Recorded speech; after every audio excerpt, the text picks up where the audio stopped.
Right, so those are two of the three things that the tax collector does in his heartfelt thinking and prayer. He's a sinner. He needs mercy and atonement, which transitions us smoothly to the last. And that's now just focusing a little bit on that first word of his, God. All right, God. And now, what's so fascinating here by Jesus is you can all see it in this parable, both the first option and the second option, Pharisee and tax collector, their first words are actually the same exact word, God. Verse 11, the Pharisee standing by himself prayed thus, God. The tax collector beating his breast says, God. And so they're both saying God, and yet what's the difference? Well, here's where we start to see the gospel. Because concerning the first option and trusting in yourself, he didn't get the gospel.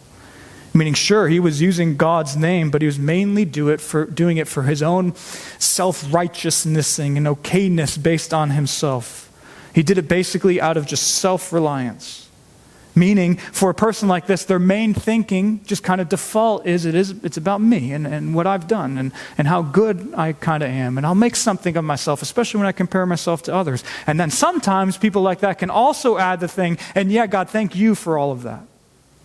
That's what's going on in the first option. And that's all of us by nature. But then again, on the other hand, this tax collector is really different. And how? Well, because he honestly knows. He knows reality, meaning he knows the truth that he's a sinner. He knows he needs mercy. He can't trust in himself for his okayness, his justification. And for him, that's all why he's talking to God. It's a very different reason. He's talking to God not to tell God about who he is and how great he's done. Instead, he is talking to God because he knows that this God is someone who can forgive him, who can show him his needed mercy. In other words, he knows he's messed up and he's trusting in and relying on God. And what's the result?